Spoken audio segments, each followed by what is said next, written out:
For today's headlines, John Case versus Marcos, Office of the Solicitor General as Supreme Court. Shameless, Sara says of Raissa. View that Malampaya deal private, back. Bulusan erupts, alert 1, raised. 5 killed, 2 dozen wounded in weekend U.S. mass shootings. Aussie Lee wins U.S. Women's Open with 72-hole recording record. PAGASA monitors LPA.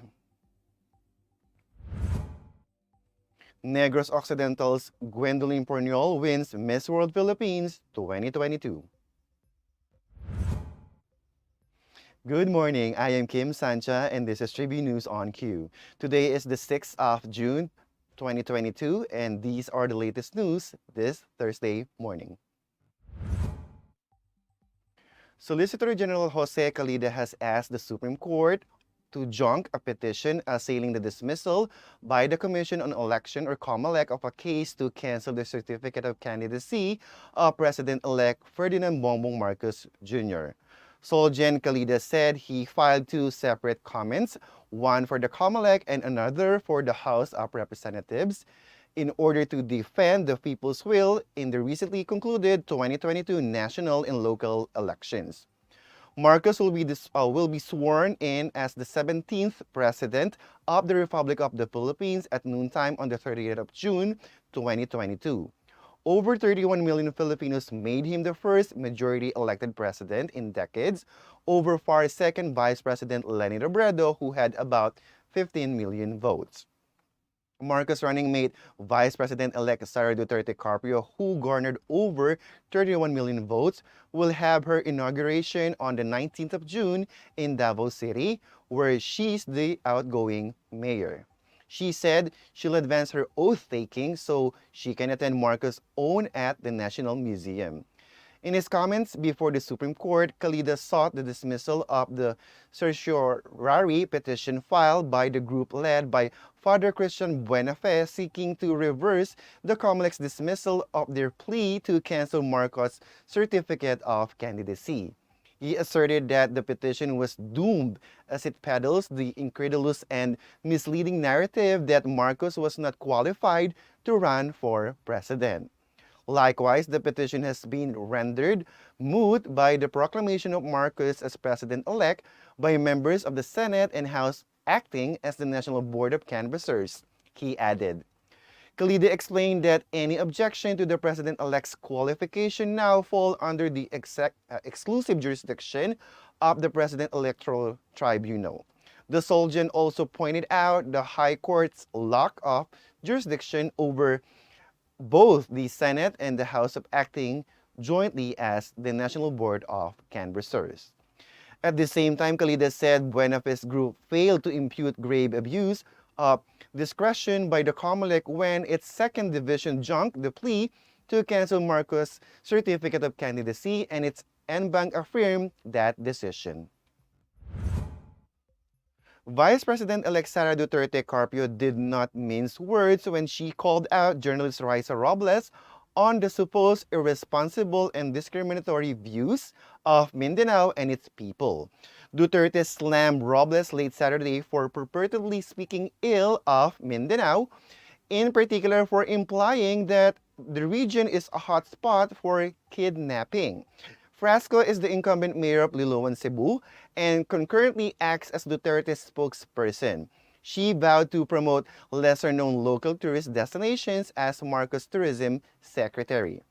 Robles wrote in a social media post on the 2nd of June, apparently Frasco would like to open up Mindanao to tourism. I'm sure the extremist Abu Sayyaf and other bandits would be pleased by the prospects of so many potential kidnap victims. Way to go, Frasco. Prep yourself for ransom negotiation. Abu Sayyaf Group might ask you to nego. Personally, Duterte, the incumbent Davao City Mayor, viewed Robles' remark as a demonization of Mindanao and an insult to its people. Duterte pointed out that since 2016, kidnapping operations by the Abu Sayyaf group in Mindanao have been significantly reduced compared to the previous years, and the authorities have successfully rescued all victims. The president's daughter echoed the statement of Basilan Representative Mujib Hataman that there had been 0 kidnapping incidents in Basilan since her father became president. President Duterte made history by being the first Mindanaoan to become president. A day earlier, however, Robles already clarified her statement and admitted that her remark resulted in a lot of bashing. A senior member of Congress shared the Department of Energy's or DOE view that the ongoing transactions involving ports magnate Enrique Razon Jr.'s offer for a controlling stake in the Malampaya Consortium should be treated as a private commercial deal. Surigao del Sur Representative Johnny Pimentel said Razon is in a strong position to take advantage of the Malampaya deepwater gas-to-power projects as existing infrastructure. Energy Secretary Alfonso Cusi had maintained that the government will allow the negotiations to proceed and that the parties in the transaction need only to report to the DOE and regulatory agencies the result of the private undertaking. Pimentel said he does not see any hurdle in Razon's entry into the natural gas facility. Pimentel pointed out that transfers of operating and or participating interest in petroleum service contracts are private commercial transactions involving the sale of investments between corporations. The lawmaker said he would not be surprised if Razon also ends up acquiring a majority stake in Sampaguita. Razon, through publicly listed Apex Mining Corporation, also has a 39% participating interest in the other petroleum service contract that contains the Sampaguita gas discovery located 250 kilometers southwest of Malampaya. Dubbed as the next Malampaya, Sampaguita is estimated to contain anywhere from 3.5 trillion to 4.6 trillion cubic feet of gas. The estimate is comparable to, if not bigger than Malampaya 3.4 trillion cubic feet when it was first discovered in 1989.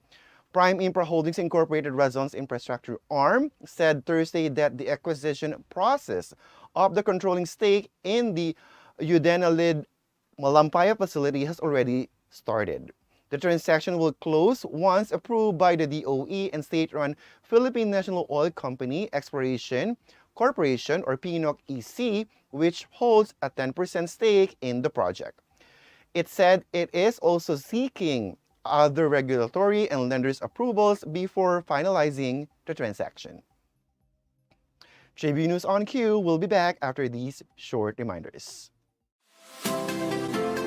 Magandang araw mga katribo! Narito na ang mga makakasama nyo tuwing umaga sa programang Gising Na. Roy Pelevelo, Atty. Lia Badillo Crisostomo, Vernon Velasco, Kim Sancha at Chert Balagtas. Abangan ang programang Gising Na sa Facebook page ng Daily Tribune. Ilabas na ang mainit na kape at samahan kami sa inyong pag-almusal, mga katribo. Simulan natin ang bawat umaga with good vibes sa mga informative and recreational segments ng aming programa. Maaari niyo rin ibahagi sa amin ang inyong opinion via Daily Tribune Facebook page at Tribune Now sa YouTube. Makichika na rin sa latest showbiz happenings, mga katribo. Kaya naman, magsama-sama po tayo sa Gising Na! Mga katribo, tara na't makiisa at matuto sa mga public service programs hatid ng Kalingang Katribo. Tuwing Lunes, nandyan ang usapang business na magbibigay tips at inspirasyon sa mga aspiring entrepreneurs kasama si Vernon Velasco. Tuwing Miyerkules, usapang pangkalusugan naman ang tatalakayin ni Miss Cory Quirino sa Health and Wellness. At tuwing Biyernes naman, kung legal advice ang kailangan mo, sagot ka na ng Legal Diaries kasama si Elmer Navarro Manuel at mga guest lawyers. Lahat ng niya mapapanood tuwing alas 3:30 ng hapon sa Daily Tribune Facebook page at Tribune Now on YouTube. Ang Daily Tribune may digital shows na din. Dahil sa mas lumalaki at mas lumalakas nating tribu, handog sa inyo ng Daily Tribune ang mga programang magbibigay buhay araw-araw. Be informed at mag-good vibes tuwing umaga sa programang Gising Na. Be updated sa news and happenings sa Tribune News on Cue. Mas kilalanin pa natin ang mga paborito nyong atleta sa programang The Athletes Tribune. Alamin ang latest entertainment sa programang What's Up. Ma-inspire sa mga kwentong hatid ng Perfect. Search lang ang Daily Tribune sa inyong Facebook at Tribune Now on YouTube. See you there mga katribu! Non-stop showbiz update ba ang hanap nyo? Sagot na yan ang aming Tribune Extra. Balitang entertainment at lifestyle, mapalocal man o international, meron kami niyan. Manood at makichika na kasama si Kim Sancha, Lunes hanggang Biyernes, alas 5 ng hapon sa Tribune News on Cue at separate premiere nito ng alas 7:30 ng gabi. Mapapanood sa Daily Tribune Facebook page at Tribune Now on YouTube.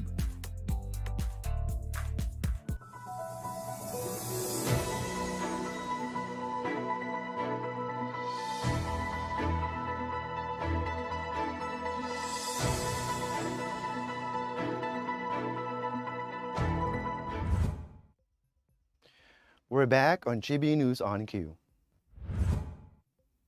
Malacanang urged people living near the Bulusan volcano in Sorsogon to remain vigilant following its periodic eruption at 10:37 Sunday morning, lasting for about 17 minutes. The Philippine Institute of Volcanology and Seismology raised alert level 1 over Bulusan volcano. It said there's no need yet for evacuation as of press time, but that's at the discretion of local government units. Fieldbooks recorded 77 volcanic earthquakes in the past 24 hours before the periodic eruption.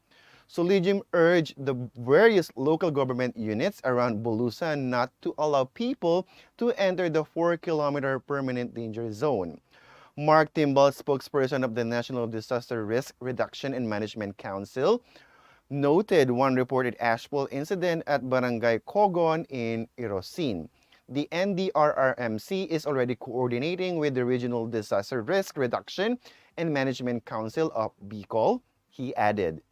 A periodic eruption is a steam-driven explosion that occurs when water beneath the ground or on the surface is directly heated by the hot rocks or new volcanic deposits or indirectly by magma or magmatic gas. Philbooks explained. Presidential spokesperson Secretary Martin Andanar said that President Rodrigo Duterte is closely monitoring developments at Bulusan. 5 people were killed and 2 dozens others wounded in a pair of weekend mass shootings in the United States, the latest in a string of deadly gun attacks that have left lawmakers scrambling to tackle the crisis. The shootings, late Saturday in Philadelphia and early Sunday in Chattanooga, Tennessee, further jolted a country facing a gun violence epidemic that has already claimed several thousand American lives this year and shows no signs of abating. They come as polarized U.S. senators find themselves under pressure to craft a measure that codifies at least basic preliminary steps to help reduce the carnage. In Philadelphia, 2 men and a woman were killed when multiple people opened fire at a crowd at a popular South Street nightlife area. Philadelphia Police Commissioner Daniel Outlaw said one of the victims had gotten into a fight with another man, which could have been the cause of the shooting. The 2 others were innocent bystanders, she told reporters. An eruption of violence in Chattanooga resulted in 14 people being shot, including 2 killed, while another person died and 2 more were injured after they were struck by vehicles fleeing the scene, Police Chief Celeste Murphy said. Adding several victims remain in critical condition, the Freedom incident occurred near a nightclub in a downtown section of the city of 180,000. As of mid-Sunday, no arrests had been made in either case, Murphy and Philadelphia media said. Such gun violence has become almost commonplace in America, but the shock felt over recent mass shootings at a grocery store in Buffalo, New York, and an elementary school in Uvalde, Texas, have spurred cries for action. U.S. President Joe Biden last week called for new gun control legislation. On Sunday, he renewed his call for restriction on semi-automatic rifles. Australia's Minjee Lee won the 77th U.S. Open on Sunday, rolling to a 4-stroke victory to capture his second career major golf title in record-smashing fashion. The 26-year-old from Perth fired a level par 71 in the final round at Pine Needles in Southern Pines, North Carolina to finish on a 72-hole event record 13 under 271. World number 4 Lee, who took her first major title at last year's ABN Championship, followed in the footsteps of Aussie mentor Kerry Webb, who won a U.S. Women's Open title at Pine Needles in 2001.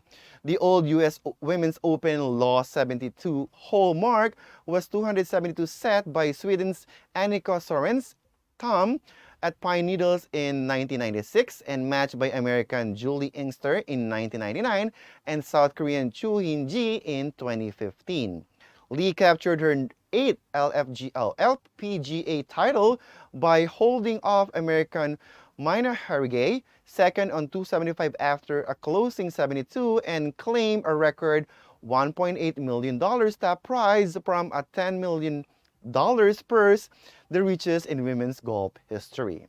South Korean Choi Hae-jin was third on 277, one stroke ahead of world's number 1 Ko Jin-young of South Korea, with New Zealand's Lydia Ko fifth on 279. Lee, who also set a 54-hole Open record of 200, began with a 3-stroke lead over Harridge and a 6-shot edge on the rest of the field, but felt nervous throughout the round. Lee opened with back-to-back birdings to reach 15 under, a 35-foot birdie putt at the second hole, stretching her lead to 5 shots. But she found a greenside bunker and made bogey at the par 3/5. Tribune News on Cue will be back after these short reminders. Mapalutong bahay man o sumptuous meal for special occasions, sagot na kayo ng tropang Kalanpag. Dahil atid sa inyo ng Daily Tribune ang fun and exciting cooking show na Kalanpag, manood at matuto kung paano lutuin ang mga favorite nyong recipes. Sabayan pa ng fun and inspiring na kwentuhan sa kusina. I-upgrade na rin natin ang mga nakasanayang traditional dish ng pamilya. Plus, healthy tipid tips na ibabahagi ng tropang Kalanpag. Matuto, mabusog, at ma-good vibes dito lang sa Kalanpag. Tuwing Lunes, 10:30 a.m. sa Daily Tribune Facebook page at Tribune Now on YouTube. Alamin ang latest entertainment at sa mga paborito nyong celebrities kasama si Pocholo Concepcion sa programang WhatsApp. Makibanding at kwentuhan kasama ang mga kilalang personalidad sa entertainment industry. Sama-sama natin silang kilalanin at silipin ang makulay nilang mundo every Tuesday at 2 p.m. Kaya sit back and relax lang kayo mga katribu. Hanapin at ilike ang Daily Tribune Facebook page at Tribune Now on YouTube. Dahil sagot na namin ang masayang kwentuhan dito lang sa WhatsApp. Mga impormasyong direktang makukuha mula sa sources at diretsahang usapan. Yan ang ating daming sa inyo sa programang Straight Talk. Samahan nyo kami sa makabuluhang talakayan live tuwing Martes alas 10 ng umaga sa official Facebook page ng Daily Tribune at Tribune Now on YouTube.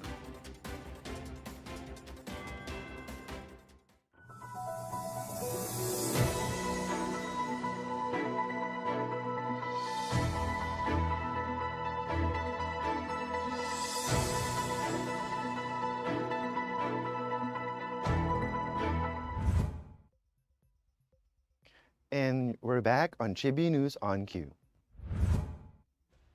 The Philippine Atmospheric, Geophysical, and Astronomical Services Administration on Monday said that a low pressure area was spotted in Romblon. According to PAGASA, the LPA was estimated at 60 km west in Romblon. Mimaropa will have cloudy skies with scattered rain showers and thunderstorms. Metro Manila and the rest of the country will be partly cloudy to cloudy skies with isolated rain showers and thunderstorms. Temperature will range from 25.2 degrees Celsius to 34.2 degrees Celsius. Gwendolyne of Negros Occidental was crowned Miss World Philippines 2022 during the live coronation night held in the Mall of Asia Arena on Sunday. Fourniol vested 35 other candidates in the competition to succeed Miss World Philippines 2020 Tracy Maureen Perez. 4 other women were crowned alongside Fourniol. The winners of the other titles are Miss Supranational Philippines Alison Black of Las Piñas City, Miss Eco Philippines Ashley Subihano Montenegro of Macari City, Reina Hispanoamericana Filipinas Ingrid Santa Maria of Parañaque City, and Miss Eco Teen Philippines Beatriz McClellan of Aklan. They will go on to represent the Philippines in their respective international competitions abroad. Runner-up include Marikina City's Justine Beatriz Felizarta as Miss World Philippines Tourism 2022, also known as First Princess, and San Juan City's Cassandra Bermeo Chan as Miss World Philippines Charity 2022 or the Second Princess. And that wraps up the stories this morning. Before we go, we would like to thank the SM Store, Araneta City, the Department of Tourism, MG Motors, Hina Motors, Security Bank, and Overseas Community Affairs Council member Alan Lin of Republic of China for their continued support. Again, this is Kim Sancha and you're watching Tribune News on Q. Stay safe, stay healthy, and stay at home. Good morning. Catch the latest news on our website, tribune.net.ph. Follow us on Facebook, Twitter, and Instagram. Subscribe to our YouTube channel, Tribune Now. Download the Daily Tribune app on Apple Store for iOS and Google Play for Android to get the latest and most comprehensive news online. Daily Tribune invites you to join its Viber community, Katribu, to get updates on the hottest news on politics, business, sports, lifestyle, and entertainment. Emoticons of the Tribune mascot Tarcito are available on our community Viber.